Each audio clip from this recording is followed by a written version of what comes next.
عمران خان نے اس جنگ میں شرکت کرنے سے انکار کیا تھا. آپ کو یاد ہوگا عمران خان نے کہا تھا کہ ہم امن میں آپ کا ساتھ دیں گے, اگر کوئی پل کا کردار ادا کرنا ہے کہ میرے اگر پیوٹن کے ساتھ تعلقات بہتر ہو سکتے ہیں تو میں اپنے طریقے سے آپ کی بات بھی کروا سکتا ہوں, اگر تو یہ ہے تو ہم تیار ہیں کرنے کے لیے. لیکن اگر آپ کہیں کہ ہم ایک ملک کے خلاف دوسرے ملک کو اسلحہ دیں گے تو یہ ہم نہیں کرنے والے, کیونکہ یہ دو ممالک کی لڑائی ہے اور ہماری عوام پر اس کا اثر پڑتا ہے اور بہت نیگیٹو اثر پڑتا ہے, اور اسی کی سزا اب عمران خان کو دی جا رہی ہے.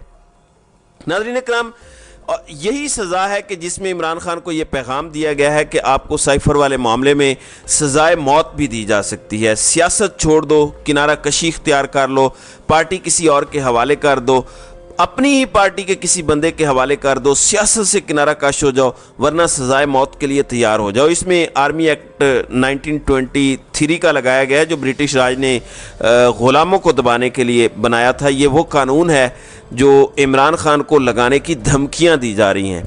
ناظرین اکرام, میں آپ کو یاد دلا دوں کہ عمران خان کے خلاف ایک سائیکلوجیکل وارفیئر ہے, عوام کے خلاف بھی ایک سائیکلوجیکل وارفیئر چل رہا ہے. عمران خان کو باہر ملنے نہیں دیا جا رہا اور اندر اسے کہا جا رہا ہے کہ دیکھو کوئی بھی نہیں نکلا, ورنہ تمہیں چھڑانے آ جاتے جو 9 مئی کو نکلے تھے, وہ آپ کیوں نہیں نکل رہے. اس طرح بھی توڑا جا رہا ہے. عمران خان کو سزائے موت کی دھمکیاں بھی دی جا رہی ہیں, اس طرح بھی توڑنے کی کوشش ہو رہی ہے. اور عمران خان کے بھانجے جو حفیظ اللہ نیازی کے بیٹے ہیں, حسان نیازی, ان کو ڈوبیس طریقے سے گرفتار کر کے اب کہا جا رہا ہے کہ ان پر آرمی ایکٹ لگے گا اور کورٹ مارشل ہوگا. یہ سب عمران خان پر دباؤ ڈالنے کے طریقے ہیں. اس کے بعد یہ مزید آگے بڑھیں گے, یہ اہلیہ تک جائیں گے, یہ ہو سکتا ہے بہنوں تک بھی جائیں. یہ پوری کوشش کریں گے کہ عمران خان کو جیل میں توڑ لیا جائے اور سیاست سے باہر نکال دیا جائے, کیونکہ ان کو ایک خطرہ پڑا ہوا ہے. یہ باہر تو نہیں آنے دینا چاہتے عمران خان کو, اور عمران خان کو اگر ان کے بس میں ہو تو اسے زندہ بھی نہ چھوڑیں.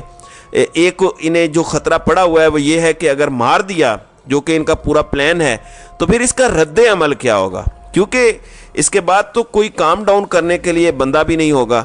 ارشد شریف کو مارنے کے بعد انہوں نے رد عمل دیکھا تھا کہ جس طرح لوگ جنازے میں ارشد شریف کے پہنچے تھے اور کس طرح انقلاب کے نعرے لگے تھے, تو لوگوں کو پھر بھی امید تھی کہ ایک دن عمران خان آئے گا اور ارشد شریف کو انصاف ملے گا. اب وہ امید بھی چھین لیں گے تو ریئیکشن کیا آ سکتا ہے, بہت زیادہ خطرناک بھی آ سکتا ہے. لیکن اگر یہ ریئیکشن نہ بھی آئے تو ایک ڈر یہ بھی ہے کہ نفرت کا جو لاوا ابل رہا ہے, یہ نفرت اس حد تک بڑھ جائے گی کہ پھر پوائنٹ آف نو ریٹرن پہ چلی جائے گی. اور یہاں پہ جو آپ کو مار رہا ہے اس کی یہ ڈیمانڈ ہے کہ مجھ سے محبت بھی کرو, ماروں گا بھی میں تمہیں لیکن بدلے میں مجھ سے پیار بھی کرو. وہ ختم ہو جائے گا ہمیشہ ہمیشہ کے لیے. تو یہ واحد چیز ہے جو انہیں ابھی تک روکے ہوئے ہے, کیونکہ جو لوگ ایک بار قاتلانہ حملہ کروا سکتے ہیں وہ بار بار قاتلانہ حملے کر سکتے ہیں. لیکن اس وقت عمران خان کو توڑنے پہ زیادہ زور دیا جا رہا ہے. میں آپ کو صرف ایک چیز کی یاد دہانی دوبارہ کرانا چاہتا ہوں. 2021 میں ڈالر کو $154 کا تھا. اسحاق ڈار نے باجوہ کو کہا تھا کہ میں ڈالر کو 100 کے قریب لا سکتا ہوں. یہ وعدہ کیا گیا تھا 2021 میں. پھر پی ڈی ایم کا ٹولہ آیا, مفتاح اسماعیل نے 6 ماہ گزارے اور اس کے بعد اسحاق ڈار کو لے کر آئے. 6% سے اوپر گروتھ کرتا ہوا ملک مائنس میں چلا گیا. ڈالر کی قیمت 300 سے اوپر چلی گئی. ہمارا جو فسکل ڈیفیسٹ ہے وہ 7.7% پر چلا گیا جی ڈی پی کے. ہمارا جو قرضہ ہے وہ جی ڈی پی کا کوئی 80-90% تک پہنچ گیا, جو عمران خان 70% سے نیچے لے آئے تھے. اس ٹائم تباہی کی ناظرین کرام وہ داستان ہے کہ آپ تصور نہیں کر سکتے. اور اس کے بعد جناب اسحاق ڈار صاحب لندن چلے گئے ہیں, اپنے ملک واپس چلے گئے ہیں. پاکستان میں تباہی پھیرو اور واپس اپنے ملک چلے جاؤ, لیکن کوئی حساب نہیں لیا جائے گا, کوئی پوچھے گا نہیں کہ رجیم چینج آپریشن کیوں ہوا تھا, عوام پہ ظلم کیوں کیا تھا. ناظرین اکرام, میں آپ کو آج حقیقی بات بتا دیتا ہوں نمبرز کی. اگر عمران خان کی حکومت نہ گرائی جاتی, ڈالر زیادہ سے زیادہ 220 نہیں تو 230 کا ہو جانا تھا زیادہ سے زیادہ.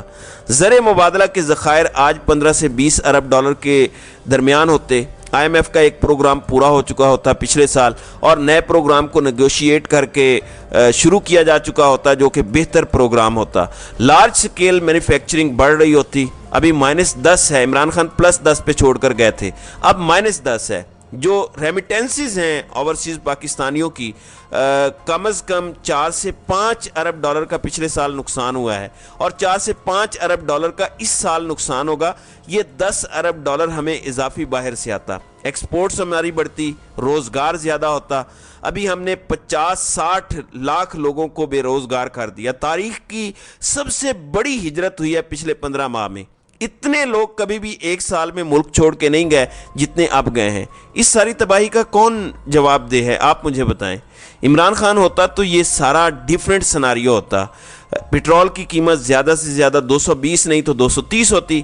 حالانکہ تب سے یہ روس سے لیتے تو ہمارے اتنے زر مبادلہ کے نقصان نہ ہوتے، تب ہمیں 40% ڈسکاؤنٹ پہ مل جاتا، تو پاکستان کو ویسے ہی بہت زیادہ بچت ہو جانی تھی، اور اوورآل چیزوں نے اتنا مہنگا بھی نہیں ہونا تھا۔ مہنگائی جو 40% پہ گئی ہے وہ زیادہ سے زیادہ 20% پہ چلی جاتی عمران خان کے دور میں۔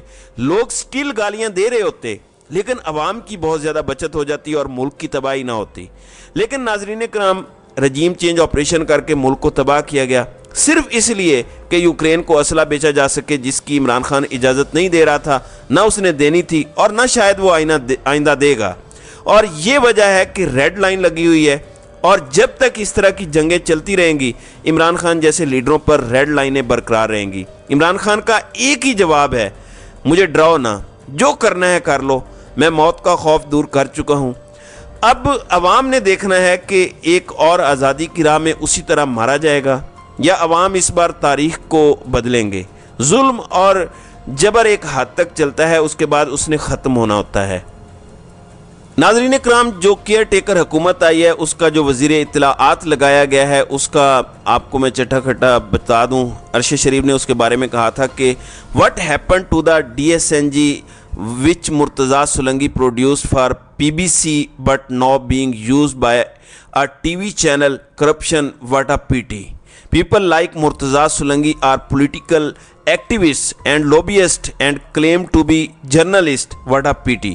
Murtaza Solanki had lobby PMLN to reappoint him as DG PBC. More to come soon. یعنی آڈٹ میں ریویل ہوا ہے کہ ملینز آف روپیز کی irregularities ہوئی ہیں مرتضیٰ سولنکی کے DU ریڈیو ہونے کے ٹینیور میں۔ یہ وہ بندہ ہے جس کو اب وزیر اطلاعات لگایا گیا ہے وفاقی نگران سیٹ اپ میں۔ یہ ارشد شریف نے اس کے اوپر بات کی تھی۔ فیصلہ آپ کر لیں کہ کس طرح کے لوگ ہم پر مسلط ہیں۔ اللہ تعالی ہمارے ملک پر رحم کرے، آمین۔ تو ناظرین کرام، آپ کی اس ویڈیو کے حوالے سے کیا رائے ہے؟ آپ اپنی رائے کا اظہار کامنٹ سیکشن میں ضرور کیجیے گا۔